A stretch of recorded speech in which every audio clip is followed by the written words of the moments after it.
Brother Mark Dave at Sister Lady Lynn, na kanilang pong inusal ang kanilang pangako sa isa't isa.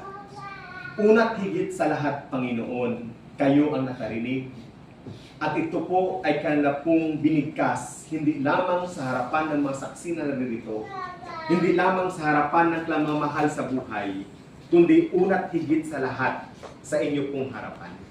Dalangin po namin na pagkalooban niyo po sila ng lakas at kakayahan, na ito po ay kanilang pang matupad, Panginoon. Dalangin din po namin, O Diyos, na sila po inyo pong gabayan, nang sa gayon, kanila pong maisakatuparan ang lahat ng mga pangakong ito. O Diyos, maaari pong dumaan sila sa iba't ibang mga pagsubok. Dumaan po sila, Panginoon, sa iba't ibang mga problema. Ngunit ang dalangin po namin, O Diyos, ingatan niyo po sila. Gabayan niyo po sila, Panginoon. Pangalagaan niyo nga po sila. Mula ulo hanggang paa, Panginoong Diyos, patuloy niyo po sila, Panginoon, na i-cover ng iyong banal na dugo. Nang sa gayon, wala pong mapanirang plano ng kaaway ang manaig sa kanilang mga buhay, Panginoon. Sa halip, maranasan nila ang inyo pong pagtatagumpay. O Diyos, ang bersikulo na amin pong napakinggan ngayong umaga, ang iyong mga salita, Panginoon, na amin pong napagbubulayan, Panginoon, ay patuloy pong magsilbing gabay para sa magkasintahang ito.